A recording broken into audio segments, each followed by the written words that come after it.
Hello guys and welcome to travelogue view. This is Anurag. तो दोस्तों, आज की इस वीडियो में हम लोग सीखेंगे कि कैसे आप ट्रांसफ़र कर सकते हैं अपने लोकल सर्वर पे होस्ट की हुई वेबसाइट को लाइव सर्वर पे। तो दोस्तों, वेबसाइट को लोकल सर्वर से लाइव सर्वर पे ट्रांसफ़र करना बहुत ही सिंपल है। आपको सिर्फ इतना करना है कि आपको सी पैनल में अपने लॉगिन करना है। अगर या तो आप सी पैनल से लॉगिन कर सकते हैं और डेटा को ट्रांसफ़र कर सकते हैं, या फिर आप एफटीपी क्लाइंट के थ्रू भी अपनी जो वेबसाइट है उसका कंटेंट कर सकते हैं लाइव सर्वर पे ट्रांसफ़र। लाइव सर्वर पे ट्रांसफ़र करने से पहले आप जो भी फोल्डर है वेबसाइट का लोकल सर्वर पे उसको कर लें जिप, ताकि आपको हर एक फाइल मैनुअली ट्रांसफ़र ना करनी पड़े। अगर आप सी पैनल के थ्रू फाइल मैनेजर यूज़ कर रहे हैं, बट अगर आप एफटीपी क्लाइंट यूज़ कर रहे हैं तो आपको कुछ भी मैनुअली करने की ज़रूरत नहीं है। आपको सिर्फ वो पाथ प्रोवाइड करना है एफटीपी क्लाइंट को और सारी फाइल्स हो जाएंगी वन बाय वन ट्रांसफ़र। और दोस्तों, एक बात का और ध्यान में रखें कि जो कन्फिग फाइल हो, जैसे हम लोग वर्डप्रेस पे अभी काम कर रहे हैं, तो वर्डप्रेस की जो कन्फिग फाइल है उसमें हम लोगों ने चेंजेस किए हैं, क्योंकि जो हमारा लोकल सर्वर था उस पे जो कॉन्फ़िगरेशन थी वो दूसरी थी। कॉन्फ़िगरेशन से मेरा मतलब है जो डेटाबेस का नाम होगा आपका, जो आपका यूज़र नेम होगा, जो आपका पासवर्ड होगा और जो आपका होस्ट होगा। तो लोकल सर्वर पे अगर वेबसाइट रहती है तो उसका यूज़र नेम जो भी आप रखना चाहते हैं बाय डिफ़ॉल्ट रूट रहता है वो। अगर आप चेंज करना चाहते हैं तो PHP माय एडमिन में जाके आप उसको चेंज भी कर सकते हैं। पासवर्ड बाय डिफ़ॉल्ट अगर देखा जाए तो कोई भी पासवर्ड नहीं रहता अगर आपकी जो वेबसाइट है वो लोकल सर्वर पर है। और अगर जो आपका होस्ट होता है वो हमेशा लोकल होस्ट रहेगा। तो जब भी आप फाइल को ट्रांसफ़र करेंगे, जो कॉन्फ़िग फाइल है उसमें आपको चेंजेस करने पड़ेंगे। दोस्तों, चलिए डेस्कटॉप पे और देखते हैं कि किस तरीके से आप कर सकते हैं वर्डप्रेस लोकल सर्वर पे होस्टेड वर्डप्रेस को लाइव सर्वर पे ट्रांसफ़र। तो दोस्तों, जैसा कि लास्ट वीडियो में हम लोगों ने प्लगइन्स और थीम को थोड़ा सा कस्टमाइज़ किया था, बहुत ही बेसिक कस्टमाइजेशन था। तो दोस्तों, हम लोग इस वेबसाइट को अब लाइव सर्वर पे डालेंगे। तो दोस्तों, जैसे कि आप देख सकते हैं कि एक ट्रैवलॉग व्यू का वेबसाइट है travelogview.com, जो अभी पूरी बनी नहीं है, जस्ट एक नॉर्मल वेबसाइट है ये। तो आपको करना ये है कि आपको इसके सी पैनल में जाना है। अगर आपने डोमेन परचेज कर लिया है, भले ही वो .in हो, .net हो, .com हो, जो भी हो वो, आपको इसमें travelogview.com/cpanel जो भी आपका डोमेन है उसके बाद में स्लैश और सी पैनल आपको एंटर प्रेस करना है। एंटर प्रेस करने के बाद सी पैनल का पेज आपको कुछ ऐसा दिखेगा। तो लॉगिन करने से पहले मैं आपको 2-3 चीज़ें बता दूं कि आप ये सारी चीज़ें एफटीपी के थ्रू भी कर सकते हैं। दोस्तों, आप सबसे पहले जाते हैं जहाँ पे हमारी फाइल लोकेटेड है, जो फोल्डर वर्डप्रेस का लोकेटेड है वहाँ पर जाएंगे हम। तो जैसा कि htdocs में हमारा फोल्डर लोकेटेड है टेस्ट नाम से। अब इस टेस्ट को मैं कर देता हूँ जिप, और जिप करने के बाद में यही फाइल पूरी की पूरा फोल्डर जो है वो एक ही बार में वहाँ पे सर्वर पे ट्रांसफ़र हो जाएगा, और वहाँ पे बाद में हम लोग उसको एक्सट्रैक्ट कर सकते हैं। इसको सेंड टू करके आपको जिप फोल्डर एक क्रिएट करना है, जो कि यहीं पे क्रिएट हो जाएगा। तो जब तक ये जिप फोल्डर क्रिएट हो रहा है, मैं आपको एक चीज़ और बता दूं कि जैसे कि आपको थोड़ा सा इसमें ध्यान देने की ज़रूरत है। तो यहाँ पे क्योंकि ये एक डायनामिक वेबसाइट है तो ऑब्वियसली इसका एक डेटाबेस होगा। तो बिना डेटाबेस के आप अगर वहाँ पे ट्रांसफ़र भी कर देते हैं तो आपको एक एरर आएगी जो कि कहेगी could not connect to database या डेटाबेस एरर। तो उसके लिए हम लोगों को जो हमारा डेटाबेस है उसको हम लोगों को डाउनलोड करना पड़ेगा। तो हम लोग जाएंगे लोकल होस्ट PHP माई एडमिन में, जहाँ पे कि हम लोगों ने सेव किया था, एक डेटाबेस क्रिएट किया था। अगर आप पहली दूसरी वीडियो देखेंगे तो आपको समझ में आ जाएगा कि कैसे हम लोगों ने PHP माई एडमिन में जाके डेटाबेस को क्रिएट किया था। तो जो हमारा डेटाबेस का नाम था वो था टेस्ट यूट्यूब। तो मैं इसको क्लिक करूँगा, और क्लिक करने के बाद में मेरे को सारी टेबल्स, एक्शन सब यहाँ पे डिस्प्ले हो जाएगा। तो आपको करना सिर्फ इतना ही कि आपको एक्सपोर्ट पे क्लिक करना है, और एक्सपोर्ट के बाद में आपको इसमें कोई भी चेंजेस नहीं करने हैं। फॉर्मेट आपको दिख रहा है तो हम SQL फॉर्मेट में ही इसको गो कर देते हैं। तो यहाँ पे आपकी जो फाइल है, जो डेटाबेस है, वो पूरा हो गया है डाउनलोड। हम लोग जाएंगे सी पैनल पे, लॉगिन करेंगे, और मैं आपको बताऊंगा कि किस तरीके से आप फाइल को ट्रांसफ़र कर सकते हैं और एक डेटाबेस क्रिएट कर सकते हैं। ट्रैवलॉग व्यू और जो यूज़र नेम और पासवर्ड जो है वो यहाँ पर आपको आपके होस्टिंग प्रोवाइडर से अवेलेबल हो जाएगा। कुछ इस तरीके से दिखेगा आपका सी पैनल। हो सकता है थोड़ा सा डिफरेंट हो, तो आपको करना सिर्फ इतना है कि आपको जाना है फाइल मैनेजर पे, और फाइल मैनेजर पे जैसे कि आप देख सकते हैं यहाँ पर, जैसा कि हमने जब हम लोग लोकल सर्वर पे काम कर रहे थे तो हम लोगों ने htdocs को यूज़ किया था, तो हम अभी लाइव सर्वर पर हैं, तो हमें public_html में ये पूरा फोल्डर अपलोड करना है। सबसे पहले हम लोग एक जो हमारी जिप फाइल है उसको सर्वर पे डाल देते हैं। हम लोग अनजिप नहीं कर रहे हैं, हम लोग कोई चेंजेस नहीं कर रहे हैं, हम लोग सिर्फ फोल्डर को अपलोड कर रहे हैं। तो हम लोग अपलोड पे क्लिक करेंगे। तो दोस्तों बहुत ही सिंपल प्रोसेस है, आपको सिर्फ इतना करना है, आपको सिलेक्ट फाइल पे क्लिक करना है, और क्लिक करने के बाद में आपको जो आपका फोल्डर है वहाँ पे जाना है। htdocs में हम लोग ने सेव किया था, और ये टेस्ट वाला जो फोल्डर है उसको ओपन पे क्लिक करना है।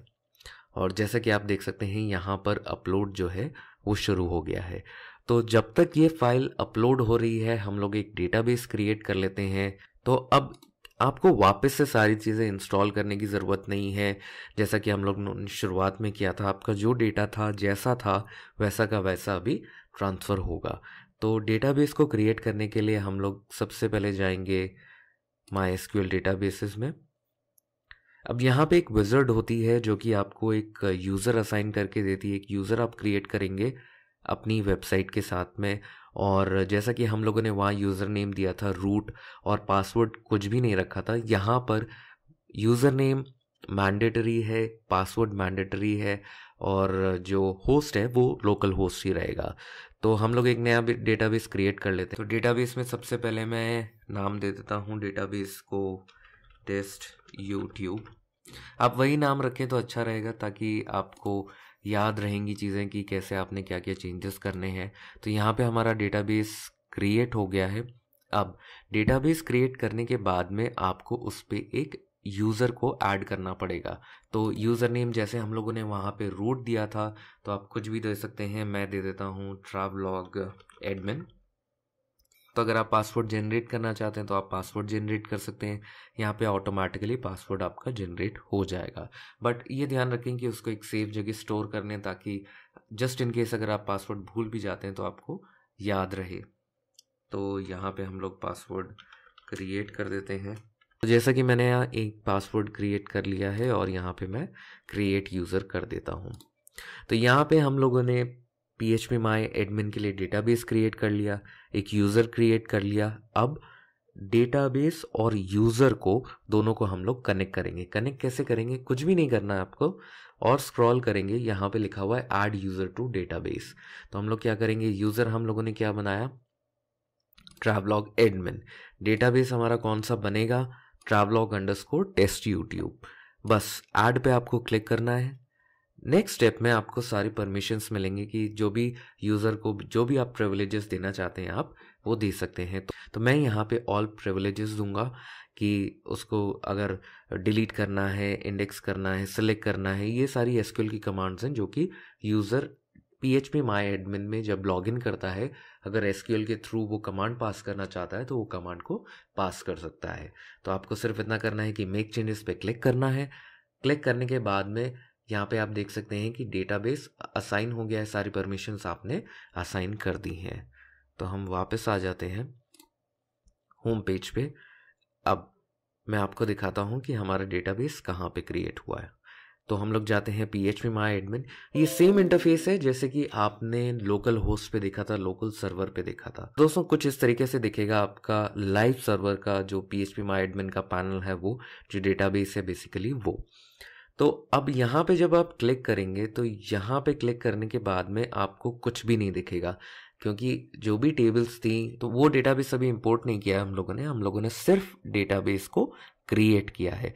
तो जो ये वाली फाइल है उसको हम लोग अब यहाँ पे इंपोर्ट करेंगे। तो दोस्तों आपको करना सिर्फ इतना है कि आपको चूज फाइल पे क्लिक करना है, जहाँ पे आपका डेटाबेस लोकेटेड है उस फाइल को आपको सेलेक्ट करना है, ओपन पे क्लिक करना है, और यहाँ पे जैसे ही आप स्क्रॉल करेंगे नीचे आपको एक गो बटन दिखेगा, वहाँ पे आपको क्लिक करना है। क्लिक करने के बाद में आपकी जो भी डेटाबेस की टेबल्स थी वो सारी इंपोर्ट हो जाएंगी यहाँ पर। तो दोस्तों जैसा कि आप देख सकते हैं यहाँ पर हमारा पूरा डेटाबेस जो है वो इंपोर्ट हो चुका है। और अब हम लोग आ जाते हैं फाइल मैनेजर पे। तो जैसे ही आप फाइल मैनेजर पे क्लिक करेंगे, रीलोड पे क्लिक कर दीजिएगा ताकि आपको जो जिप फाइल आप लोग अपलोड करेंगे वो आपको शो हो जाए। तो टेस्ट नाम से हम लोगों ने एक फाइल क्रिएट की थी, वो फाइल अभी मेरे को यहाँ पे दिख रही है। तो जो पुरानी वाली फाइल्स हैं उनको मैं डिलीट कर देता हूँ आपको दिखाने के लिए। तो डिलीट करने के लिए भी आपको सिंपल सा इतना करना है कि आपको डिलीट का ऑप्शन यहाँ पे मिल जाता है, आपको सिर्फ उसको सेलेक्ट करना है और आप वहाँ से उस फाइल को डिलीट कर सकते हैं। तो दोस्तों अब मैं आपको एक बार फ्रंट एंड दिखा देता हूँ कि जो एक्चुअल फ्रंट एंड है वो कैसा दिख रहा है, अभी जो हमारी वेबसाइट है वो कैसी दिख रही है। तो दोस्तों देखा आपने कि हमारे पास में पूरा जो फोल्डर था वो अभी एम्प्टी हो चुका है। तो अब हम लोग क्या करेंगे कि इस फाइल को अनजिप कर लेते हैं। अब ये फाइल आ गई हमारे पास में, अब हम लोग इसको करेंगे अनजिप। सिंपल सा आपको इतना करना है कि एक्सट्रैक्ट पे यहाँ पे जो आपको बटन दिख रहा है इस पर क्लिक करना है। जैसे ही आप एक्सट्रैक्ट पे क्लिक करेंगे public_html वाले फोल्डर में आपको इसको एक्सट्रैक्ट करना है। तो जैसे आप एक्सट्रैक्ट पे क्लिक करेंगे ये फोल्डर एक्सट्रैक्ट कर देगा, तो यहाँ पे आपको फोल्डर दिखाई देगा। जैसा आप देख सकते हैं कि यहाँ पे सारे पाथ आ गए। अब जब आप मेन वेबसाइट पे जाएंगे तो आपको यहाँ पे टेस्ट एक और फोल्डर दिखेगा। तो हमें फोल्डर नहीं चाहिए, अभी हम लोगों को मेन जो वेबसाइट है वो दिखनी चाहिए। तो हम लोग क्या करेंगे, ये जो पूरा कंटेंट है इसको हम लोग सेलेक्ट करेंगे और इसको मूव कर देंगे public_html वाली लोकेशन। या फिर आप यहाँ से अगर मूव करना चाहते हैं तो आप यहाँ पे मूव पे क्लिक कर सकते हैं और यहाँ पे टेस्ट जो हमारा फोल्डर है लोकेशन उसको हटा सकते हैं। तो जैसे ही मैं मूव फाइल्स करूँगा सारी फाइल्स यहाँ से हट जाएंगी और हम लोगों को मिल जाएंगी वो फाइल्स होम लोकेशन पे। जैसे आप public_html खोलेंगे यहाँ पे आपको सारी फाइल्स दिख जाएंगी। तो हम लोगों ने एक डेटाबेस क्रिएट किया, फाइल्स को ट्रांसफ़र किया, बट अभी हम लोगों ने डेटाबेस और जो वेबसाइट की कॉन्फ़िग फाइल है उसको कनेक्ट नहीं किया है। तो अभी कनेक्ट नहीं किया तो अभी मैं दिखाता हूँ कि आपको मेन वेबसाइट पे क्या हो रहा है। देखा आपने दोस्तों कि यहाँ पे एरर आ रहा है, आपको error establishing a database connection, क्योंकि हम लोगों ने डेटाबेस को वेबसाइट के साथ में कनेक्ट नहीं किया है इसलिए ये प्रॉब्लम आ रही है। तो उसके लिए हम लोग सिंपल सा इतना करेंगे, यहाँ पे आपको एक फाइल दिखती है wp_config। यहाँ पे एक सैम्पल फाइल भी है, अगर आप जस्ट इन केस अगर आप कुछ चेंजेस करते हैं और वो सही से नहीं हो पाते हैं तो आप इनमें भी चेंजेस आप कर सकते हैं। तो यहाँ पे हम लोग इसको राइट क्लिक करके एडिट पे क्लिक करेंगे। एडिट पे आप क्लिक करेंगे यहाँ पर और बहुत ही सिंपल सा प्रोसेस है, आप एक बार देखेंगे आपको सब समझ में आ जाएगा। जैसा कि हमारा डेटाबेस का जो नाम था वो था travelog_test YouTube। तो जो हमारा यूज़र नेम था वो हम लोगों ने लिखा था travelog_admin और जो पासवर्ड था वो हम लोगों ने जो चेंज किया था वो हम लोग यहाँ पर डाल देते हैं और जो हमारा होस्ट है उसको हम लोकल होस्ट ही रहने देते हैं और सेव चेंजेस कर देते हैं। बस आपको सिर्फ इतना करना है। इसको बंद कर दीजिए फाइल को, आप वापस मेन फाइल पे आइए और एंटर पे क्लिक कर देते हैं। तो देखा आपने दोस्तों कि सारा जो कंटेंट था हमारा वैसी की वैसी वेबसाइट आपको आपकी लाइव सर्वर पे मिल गई। तो जैसा कि मैं यहाँ पर दिखा रहा हूँ आपको बाय iPhone 8, यहाँ पे हम जैसी लिंक पे जा रहे हैं यहाँ पे आपको नीचे लिंक दिख रहा होगा जो कि कह रहा होगा localhost/test/ जो हमारा लिंक है पोस्ट का वो। तो जब भी आप यहाँ पे क्लिक करेंगे तो वापस से वो आ जाएगा लोकल होस्ट पे।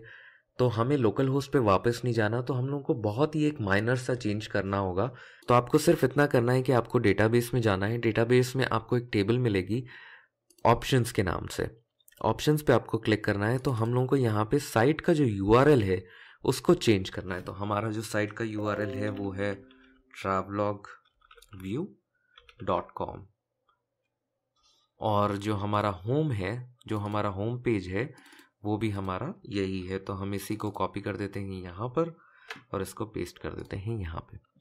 आपको सिर्फ इतना करना है, वापस से आप जाएंगे, रिफ्रेश करेंगे और अब हम लोग चेक करते हैं कि लिंक हमारा क्या कह रहा है। तो जैसे ही आप यहाँ पे आएंगे नीचे आप देख सकते हैं कि हमारा जो लिंक है वो चेंज हो गया, travelogview.com स्लैश जो हमारा पाथ है वो हम लोग को उस पर क्लिक करना है और यहाँ पे आप देख सकते हैं कि आप पाथ जो है वो उसका चेंज हो चुका है।